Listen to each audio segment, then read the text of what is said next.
Trollers का जवाब नहीं मिला तो आकांक्षा ने दी बद्दुआएं। आज जो मेरे साथ हुआ है उस जगह पे तुम लोग रहोगे तो क्या होगा। नमस्कार, स्वागत है आप सभी लोगों का इस वीडियो में। जब आकांक्षा अपनी लाइफ में आगे बढ़ चुकी है, अपनी लाइफ में बहुत ज़्यादा वो खुश है, तो हमें और आपको भी उसके लिए ज़्यादा टेंशन लेने की ज़रूरत नहीं है। राइट? मैं अगर गलत हूँ तो बताना। और मुझे लगता है कि इस वीडियो से किसी को तकलीफ भी नहीं होगी।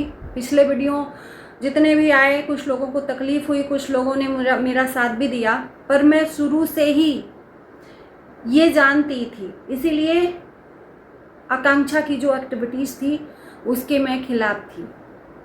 गांव समाज और रीति रिवाज के नाम पर शादी करवाई। उसके बाद से चलो 12वें दिन शादी हो गई, उसको गांव समाज रीति रिवाज का नाम दिया। उसके बाद से जो सुरही हुई बरही हुई जो भी हुआ, उसके बाद से बैक टू बैक इतने सारे बदलाव आकांक्षा और आकांक्षा का परिवार अपने अंदर लाए कि जो लोगों को हजम ही नहीं हुए। और हजम भी कैसे हो, शायद इतना ज़्यादा स्ट्रॉन्ग लोग नहीं हैं, इतना ज़्यादा मूव ऑन लोग नहीं कर पाएंगे जितना कि आकांक्षा और आकांक्षा का परिवार। ये हमने पहली ही बार देखा है कि जिसका जवान बेटा ख़त्म हो जाए, जिसका जवान पति ख़त्म हो जाए, वो अपनी लाइफ में 1 महीना भी न बीते पार्टी मनाए, शॉपिंग करे, ज्वेलरी खरीदे, मतलब वो हर कुछ काम करे जो वो नॉर्मल ज़िंदगी में करती है। और सवाल पूछे जाने पर ये कह दिया जाए कि जब हम संभलेंगे तो हम उन सारे सवालों के जवाब देंगे। तो मैं पूछना चाहती हूँ कि अब कैसे संभलना कहते हैं? क्या अभी भी संभलना बाकी है? संभलना उसे कहते हैं जिसे आकांक्षा कर रही है। संभल गई है, अभी संभली नहीं है, उसे कहते हैं कि ये जो कर रही है नहीं करती। रोज़मर्रा की ज़िंदगी में सब लोग अपनी लाइफ में जो भी चीज़ें होती हैं वो लाता है, लेकिन 1.5 लाख रुपया सोना हो गया भाई साहब, 1.5 लाख से ऊपर ही हुआ होगा। इस महंगाई के ज़माने में पूरी फैमिली को सोने के गिफ्ट, खुद के लिए ज्वेलरी खरीदी जा रही है, नए पति के साथ गुपचुप खाए जा रहे हैं। मैंने कल भी इस चीज़ का जिक्र किया था वीडियो में, और आज इसलिए कर रही हूँ कि क्योंकि आकांक्षा ने शॉर्ट वीडियो बनाकर लोगों को जवाब दिया है कि मैं चाहूँ तो तुम लोगों को मैं भी गाली दे सकती हूँ पर मैं नहीं करूँगी, मैं चाहूँ तो कमेंट ऑफ कर सकती हूँ पर मैं नहीं करूँगी। कर दो, मैं कहती हूँ कमेंट ऑफ कर दो। जो आज जिन गाली को सुनकर तकलीफ हो रही है, बद्दुआएं देनी पड़ रही हैं, वो नहीं देनी पड़ेंगी, परेशान होना नहीं पड़ेगा। तुम जो चाहोगी वो सोशल मीडिया पर अपलोड तो करोगी, पर किसी का भी एक सवाल तुम्हारे पास नहीं आएगा। तुम्हारे लिए, ज़िंदगी के लिए और तुम्हारे मतलब भविष्य के लिए ये अच्छा होगा कि ट्रोलर्स का कोई भी सवाल तुम्हारे पास नहीं आएगा। क्यों नहीं कमेंट बॉक्स ऑफ कर रही हो? क्यों नहीं कर रही हो? और तुम्हें क्या लगता है कि तुम और तुम्हारी सासू माँ आकर बद्दुआ दे देंगे तो लोग डर जाएंगे? तो हम बद्दुआ पे बात करते हैं कि ये बद्दुआ दे रही हैं कि हमारे जगह पर ऐसा हो जाए, वैसा हो जाए। क्यों हो जाए? हुई हैं वही जो राम रचि राखा। तुम्हारे साथ भगवान ने जैसा मतलब लिखा था वैसा तुम्हारे साथ हुआ। भगवान न करे ऐसा हो, लेकिन हमारे और तुम्हारे मनाने से किसी के साथ न अच्छा होगा न किसी के साथ बुरा होगा। भगवान ने सबकी किस्मत वो जब पैदा हुआ उसके पहले ही लिखकर भेज दी थी। अपने कर्म के हिसाब से वो अपना यहाँ पर जितना भी कर्मा है वो बनाकर रहेगा। किसी के बद्दुआ देने से नहीं, कर्म के हिसाब से यहाँ पर सबको सज़ा मिलती है। बद्दुआ पे बात आई तो तुम्हें किसकी बद्दुआ लगी? जब तुम्हें अपनी लाइफ में इतना ज़्यादा मूव ऑन कर लिया है तुमने, कोई बात का तकलीफ़ नहीं है, अच्छी बात है, होना भी चाहिए। शायद तुम्हारे जैसा जिगरा किसी के पास न हो, तो कम से कम सवाल तो पूछना बनता है। जब भाई देखो, जाहिर सी बात है, जब इसको कोई तकलीफ़ नहीं है, सब अच्छा है, तो हमें और आपको भी तकलीफ़ नहीं होनी चाहिए। इतना ज़्यादा आकांक्षा के बारे में नहीं सोचना चाहिए। हम तो नहीं सोच रहे, लेकिन आप लोग ज़्यादा सोच ले रहे हो कि अरे इसके साथ ये वो। जब ये ठीक है तो आपको भी इसका टेंशन छोड़ देना चाहिए। सवाल तो पूछ ही सकते हैं जब ये समझदार हो गई, इतना ज़्यादा मूव ऑन आगे बढ़ गई है अपनी लाइफ में। आकांक्षा का कहना है कि हम रोते रहेंगे, बिलखते रहेंगे, बिचारी बनकर रहेंगे, तब आप लोगों को अच्छा लगेगा, तो इस वीडियो को मत देखो, स्किप कर दो। बिल्कुल नहीं, बिचारी तुम हो ही नहीं 12वें दिन से भी, जब तुमने शादी कर ली। बिचारी रहती ना तो ये कह कर शादी नहीं होती कि इसका हाथ कौन थामेगा, राइट?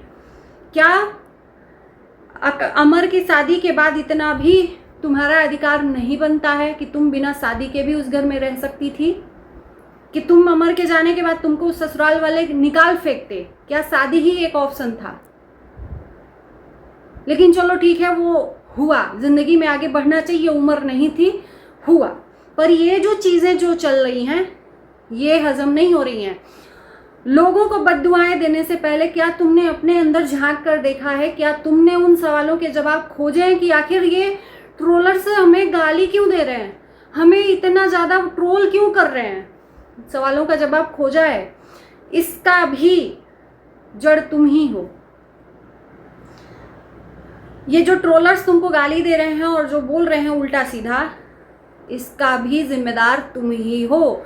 तुम्हारे वो सारे वीडियो हैं जो अमर के जाने के बाद तुमने अपनी लाइफ में मूव ऑन किए हैं, उन सारी वीडियोस में जो जो तुमने दिखाया है, वॉशिंग मशीन तक ठीक था, हजम हो जाता ट्रोलर्स को।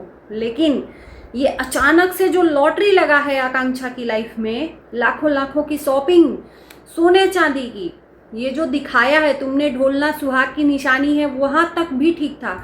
लेकिन नेकलेस, चूड़ियाँ, ईयररिंग्स, नए पति के लिए सोने के चेन, बाबू के लिए सोने के चेन, अपनी मतलब ये सब चीज़ें जो खरीदारी कर कर सोशल मीडिया पर दिखाया है तुमने, ये क्या सबूत दिया है कि इतनी जल्दी मूव ऑन हो चुके कि अपने पति के जाने का कोई भी दुख नहीं है? तो ये बता दो कि ये पैसा आया कहाँ से? क्या अमर की मौत का ये डॉलर था, या लॉटरी था, या बीमा था? उसकी मौत के बाद बीमा के पैसे या जो भी पैसा, उसी के जो भी पैसा है ये अमर से रिलेटेड ही है, इतना मैं जान रही हूँ, इतना ट्रोलर्स कह रहे हैं। और उन पैसों का ये अभी 1 महीना भी नहीं हुआ, खुद के लिए शॉपिंग, परिवार के लिए शॉपिंग, वो बेचारा चला गया इस दुनिया से।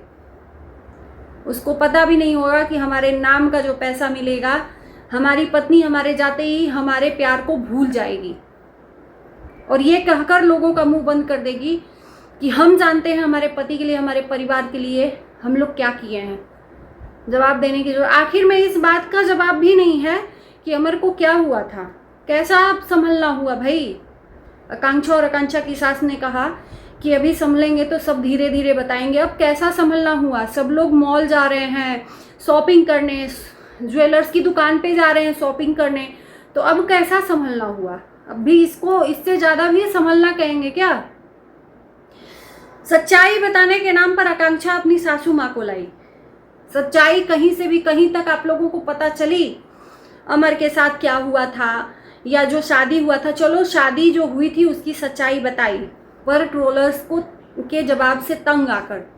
तो ये ट्रोलर्स क्या गलत थे? जो तुम्हारे यहाँ का रिवाज नहीं जानते हैं वो क्या सवाल नहीं पूछेंगे?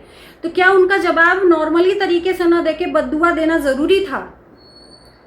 तुम जानते हो, तुम्हारे यहाँ का रिवाज जानता है कि तुम्हारे यहाँ 12वें दिन ही पति के अभी शोक को 12 दिन ही बीते हैं और शादी हो जाती है, पत्नी को फिर से सुहागन बना दिया जाता है। तो यहाँ पर लोग उतना रिवाज नहीं जानते हैं। नॉर्मल भी ये लोग उसका जवाब दे सकते थे, लेकिन ये लोग बैठ के बद्दुआएं दे रहे हैं। बद्दुआ देने का मतलब क्या है, समझ रहे हो ना? अपनी कमियों को छुपाना, अपनी गलतियों को छुपाना, जवाब न दे पाना।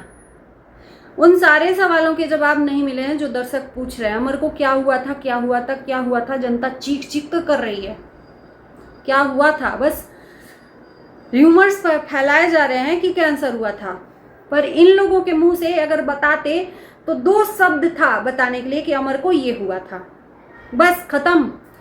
इन लोगों के मुंह पे बंद हो जाता मुंह अगर इन ट्रोलर्स को जवाब मिल जाता तो। लेकिन ये इतना सस्पेंस क्रिएट किया जा रहा है कि जब तुम सस्पेंस क्रिएट कर रहे हो तो लोग तो इसमें सवाल पे सवाल, सवाल पे सवाल पूछेंगे ही, है ना। फिर से कहती हूँ, वही है वही जो राम रचि राखा, जो वो बहू और सास बैठकर बद्दुआएं दे रहे हो ना, मेरे जगह पे तुम होते, मेरे जगह पे तुम होते, मेरे जगह पे तुम होते। नहीं होते। तुम्हारा कर्मा, आज मैं ये कहने पे मजबूर हूँ कि तुम्हें अपने बाप की बद्दुआ लगी। मैं जानती हूँ आकांक्षा उमर का, मैं बहुत शुरू से ही, जब ये लव मैरिज की स्टोरी बताना शुरू की है तब से मैं देखती आई हूँ।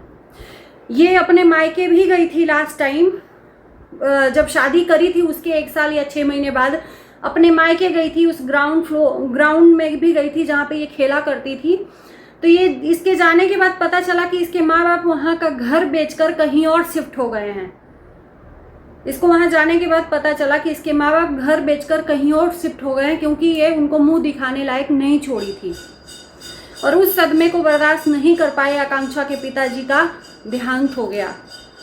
सोचो, उस बाप का जो बद्दुआ लगा, वो लगा। बद्दुआ की बात करते हो तो सही मायने में ये है बद्दुआ। 4 समाज में एक बेटी माँ बाप की इज्जत होती है, शान होती है। उस शान को सरमोसार करके, उस बाप की पगड़ी को उछालकर तुम दूसरे के साथ भागकर चली आई, और उन माँ बाप से उम्मीद लगाती हो कि मेरे इस दुख की घड़ी में काम नहीं आए। कैसे काम आएंगे भाई? क्या तुमने सोचा था उस माँ बाप के बारे में पलट के कि उनके दिल पे क्या बीतेगी? जिन्होंने मुझे पैदा किया उसका अंग हो तुम, और उस अंग को तुम काट कर कहीं और ले जाओगी तो वो मरने से कम नहीं है। चलिए इस वीडियो को करते हैं यहीं पर इन।